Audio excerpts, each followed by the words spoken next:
जरा ठहर कर सोचिए, क्या यह संयोग है कि पूरी मानवता ने, चाहे वो भारत की गुफाओं में बैठा कोई साधु हो, अरब के रेगिस्तान में झुका कोई फकीर हो या किसी और कोने में प्रार्थना करता इंसान, सबने जब परमात्मा को पुकारा तो उसकी आवाज एक जैसी गूंजी। कभी किसी ने आंखें बंद करके ओम कहा तो कभी किसी ने दिल से अल्लाह पुकारा। पर क्या आपने कभी गौर किया है कि इन दोनों पवित्र ध्वनियों में एक अनकही समानता है? आखिर क्यों ओम का कंपन मस्तिष्क की गहराई तक पहुंचकर हमें ध्यान की गहन अवस्था में ले जाता है? और क्यों अल्लाह का नाम दिल से लेने पर दिल की धड़कनें एक लय में ढल जाती हैं, जैसे ब्रह्मांड की ताल से जुड़ गई हों?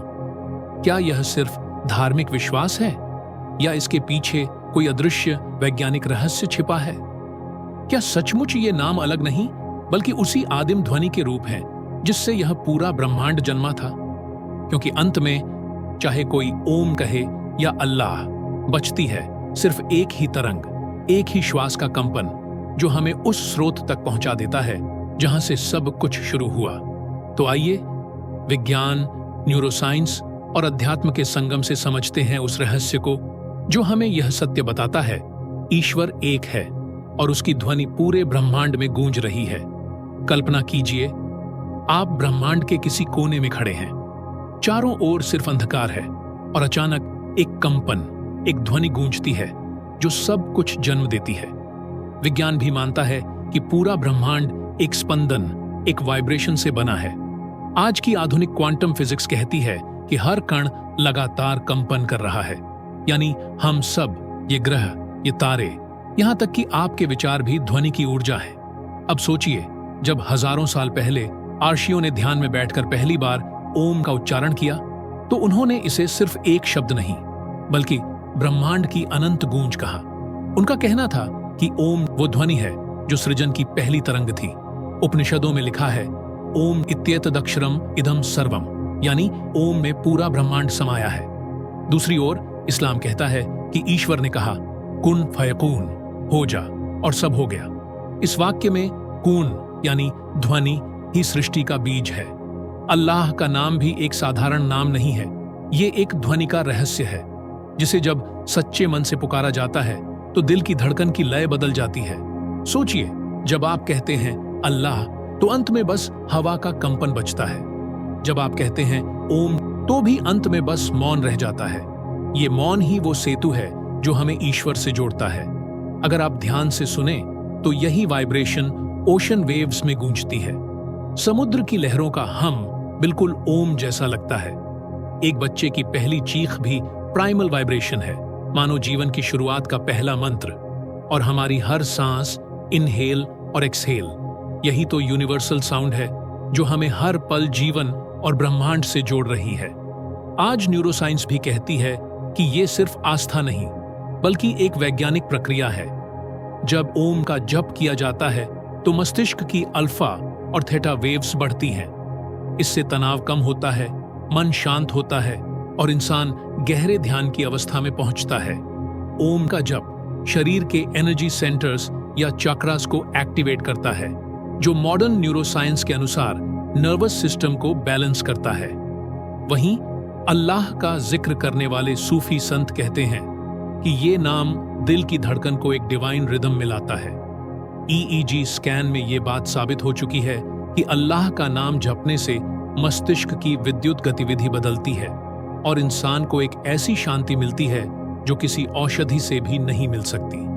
हार्ट मैथ इंस्टीट्यूट यूएसए की रिसर्च कहती है कि हमारे दिल का इलेक्ट्रोमैग्नेटिक फील्ड दिमाग से 5000 गुना ज्यादा शक्तिशाली है। जब हम ओम या अल्लाह का नाम लेते हैं तो यह ध्वनि सीधा दिल के फील्ड को प्रभावित करती है। इसी वजह से इंसान इंस्टेंटली शांति और कनेक्शन महसूस करता है। यानी ये दोनों ध्वनियां दो धर्मों की नहीं बल्कि मानव आत्मा और ब्रह्मांड के बीच के एक ही सेतु की अभिव्यक्ति है। रूप अलग है पर सार एक है। अब सवाल ये उठता है, क्या ये सिर्फ आध्यात्मिक अनुभव है या वास्तव में इन ध्वनियों के पीछे कोई गहरा वैज्ञानिक कोड छिपा है? क्या ये संभव है कि ओम और अल्लाह दोनों में वो फ्रीक्वेंसी है जो ब्रह्मांड की ऊर्जा को हमारे शरीर से जोड़ देती है? और अगर ऐसा है तो क्या इंसान धर्म से परे होकर इस ध्वनि शक्ति को अनुभव कर सकता है? प्रिंसटन यूनिवर्सिटी के पियर लैब ने पाया कि सिर्फ मानव चेतना भी मशीन्स को प्रभावित कर सकती है। रैंडम नंबर जेनरेटर्स को जब लोग ध्यान और प्रार्थना में इन्फ्लुएंस करते हैं तो उनका आउटपुट बदल जाता है। सोचिए, अगर हमारी सोच और चेतना मशीन्स को बदल सकती है तो फिर ध्वनि के वाइब्रेशंस हमारे शरीर और आत्मा को कितना प्रभावित कर सकते हैं? क्या आपने कभी सोचा है, जब आप ओम कहते हैं तो ये सिर्फ एक शब्द नहीं बल्कि एक तरंग है, एक ऐसा कंपन जो आपके शरीर के हर कोशिका तक पहुंचता है। विज्ञान कहता है कि हर ध्वनि की अपनी फ्रीक्वेंसी होती है और यही फ्रीक्वेंसी हमारे शरीर की एनर्जी सेंटर्स या चक्रास को सक्रिय करती है। ओम का जप पूरे शरीर की एनर्जी सिस्टम को एक हार्मोनाइज्ड वाइब्रेशन में लाता है। मॉडर्न न्यूरोसाइंस बताती है कि यह वाइब्रेशन वेगस नर्व को एक्टिवेट करता है। यही नर्व हमारे पूरे नर्वस सिस्टम को काल्म करती है, इम्यून सिस्टम को बैलेंस करती है और ब्रेन को डीप रिलैक्सेशन मोड में ले जाती है। यही कारण है कि ओम चांटिंग को मॉडर्न हॉस्पिटल्स में भी स्ट्रेस रिडक्शन थेरेपी के तौर पर यूज किया जा रहा है। अब आइए अल्लाह पर ध्यान दीजिए। जब आप कहते हैं अल्लाह तो ला पर जोर पड़ता है और अंत में सांस बाहर निकलती है। यह ध्वनि दिल की धड़कन की लय से सीधी जुड़ी है। मिडिल ईस्ट की कई यूनिवर्सिटीज ने रिसर्च किया। जब लोग अल्लाह का जिक्र करते हैं उनकी हार्ट रेट वेरिएबिलिटी बढ़ती है। यह एक संकेत है कि शरीर डीप रिलैक्सेशन और स्पिरिचुअल एक्सटेसी में चला जाता है। यानी यह नाम सीधे हार्ट चक्र पर कंपन करता है और आपको भय और तनाव से मुक्त करता है। सूफी संत कहते हैं कि अल्लाह का नाम केवल जुबान से नहीं, दिल की धड़कन के साथ लेना चाहिए और ये आज न्यूरोसाइंस भी मान रही है। जब ध्वनि दिल और दिमाग के बीच रेजोनेंस पैदा करती है तो इंसान एक उच्च चेतना अवस्था को छूता है। फिजिक्स में रेजोनेंस का मतलब है जब कोई तरंग किसी वस्तु की नेचुरल फ्रीक्वेंसी से मेल खाती है तो वो वस्तु ज्यादा तीव्रता से कंपन करने लगती है। अब सोचिए, हमारा शरीर भी 70% पानी है और पानी ध्वनि की तरंग को सबसे तेज फैलाता है। तो जब आप ओम या अल्लाह का नाम बार बार दोहराते हैं तो ये वाइब्रेशंस पानी की हर बूंद में गूंजते हैं और यही वजह है कि आपका पूरा शरीर हल्का, शांत और ऊर्जावान महसूस करता है। दुनिया के अलग अलग कोनों में संतों ने इसे महसूस किया। योगियों ने कहा ओम ब्रह्मांड की मूल ध्वनि है।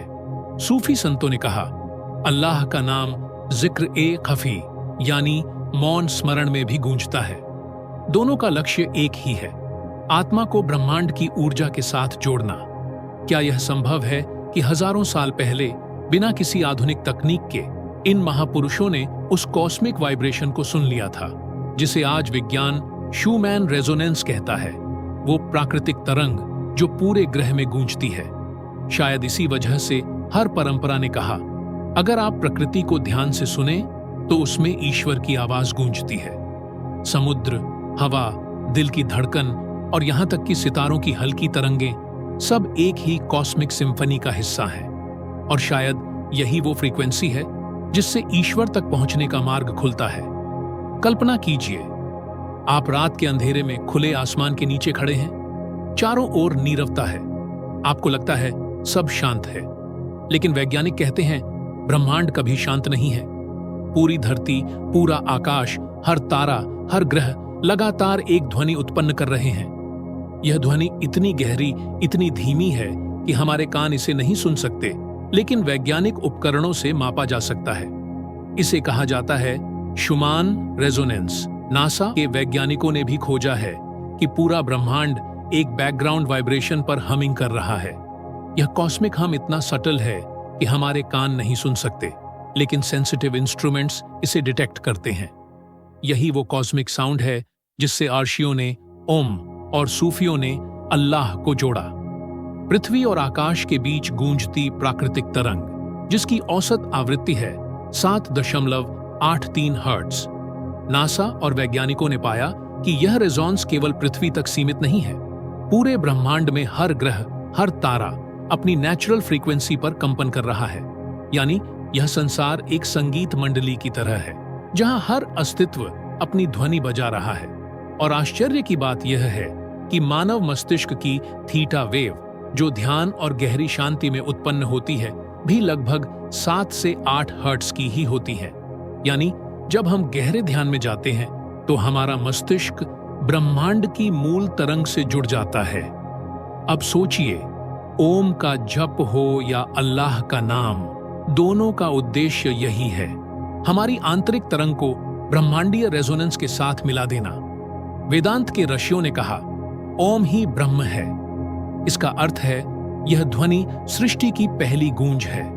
इस्लामी सूफियों ने कहा, अल्लाह का नाम हर श्वास में गूंज रहा है। उनका मानना है कि बिना बोले भी हर इंसान के दिल की धड़कन याद ए खुदा, गॉड्स रिमेम्बरेंस कर रही है। तिब्बती भिक्षुओं ने ओम मणिपद्मे हूं मंत्र को गाया, जो उसी कॉस्मिक वाइब्रेशन का दूसरा रूप है।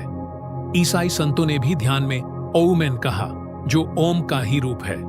दुनिया की हर आध्यात्मिक परंपरा में यह समझ थी कि ब्रह्मांड एक नाद, साउंड है, और अगर इंसान उस नाद को सुन ले तो उसे मोक्ष या परम शांति प्राप्त होती है। आधुनिक भौतिकी की स्ट्रिंग थ्योरी कहती है कि ब्रह्मांड का हर कण वास्तव में एक कंपनशील स्ट्रिंग है। मतलब मूल रूप में यह पूरी सृष्टि साउंड वाइब्रेशंस से बनी है। क्या यह वही बात नहीं है जो अर्षि मुनि हजारों साल पहले कह रहे थे, सब कुछ नाद से उत्पन्न हुआ है? तो ओम और अल्लाह केवल शब्द नहीं है, बल्कि वे उस पहली कॉस्मिक वाइब्रेशन का प्रतीक हैं।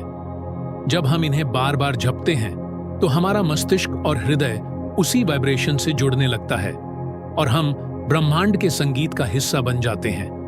ब्रह्मांड का हर कण वाइब्रेशन से बना है। ओम और अल्लाह दोनों शब्द उसी वाइब्रेशन को जगाने के उपकरण हैं। गहरी प्रार्थना और ध्यान के समय इंसान की ब्रेन फ्रीक्वेंसी ब्रह्मांड की शूमैन रेजोनेंस से मेल खाती है। इसका अर्थ है कि ध्यान और जप हमें केवल मानसिक शांति नहीं, बल्कि ब्रह्मांड से सीधा कनेक्शन देते हैं। अब सोचने की बात यह है, अगर इंसान धर्म के नाम पर बंटता न और सिर्फ इन ध्वनियों की गहराई को समझे, तो शायद उसे महसूस होगा कि भगवान न हिंदू है, न मुस्लिम, न ईसाई। वो केवल एक स्पंदन है, एक वाइब्रेशन जो हर दिल, हर आत्मा में गूंज रहा है। आज का आधुनिक विज्ञान कहता है कि ब्रह्मांड का हर कण ऊर्जा है। क्वांटम फिजिक्स बताती है कि हम जो ठोस वस्तुएं देखते हैं वे भी सूक्ष्म स्तर पर कंपन कर रही ऊर्जा हैं। वैज्ञानिकों ने यह भी खोजा कि ध्वनि, साउंड के कंपन का हमारे शरीर, मन और चेतना पर गहरा प्रभाव होता है।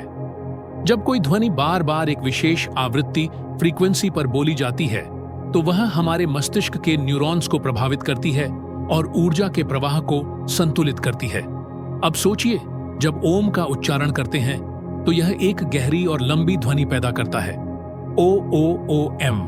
यह ध्वनि मस्तिष्क को शांत करती है, तनाव को कम करती है और शरीर की कोशिकाओं को पुनर्जीवित करती है।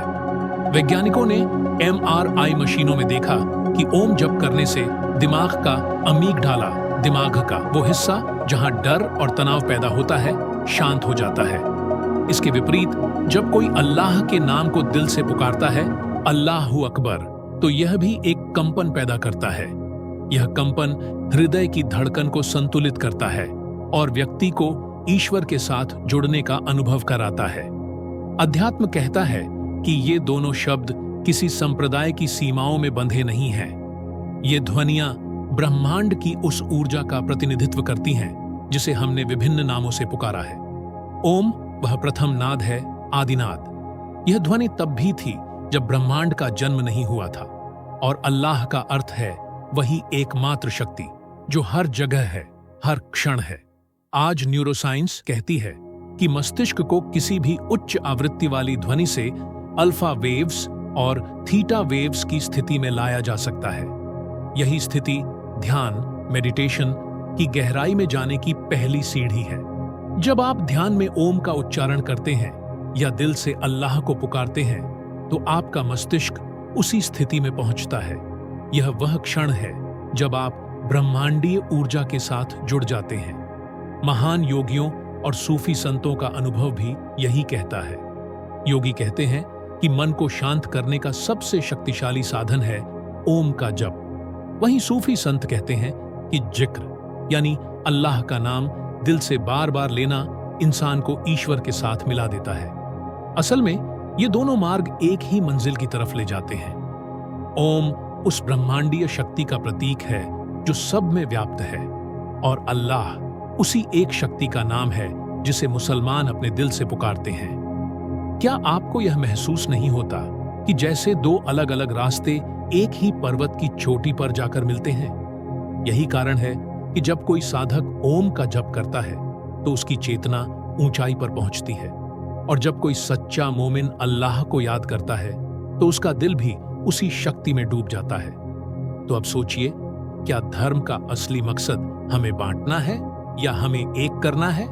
क्या ओम और अल्लाह के कंपन अलग हो सकते हैं जबकि दोनों ब्रह्मांडीय ऊर्जा को ही पुकारते हैं? अगर इस वीडियो ने आपको सोचने पर मजबूर किया तो इसे अपने दोस्तों के साथ शेयर कीजिए। कमेंट में लिखिए आप ओम और अल्लाह की वाइब्रेशन को कैसे महसूस करते हैं।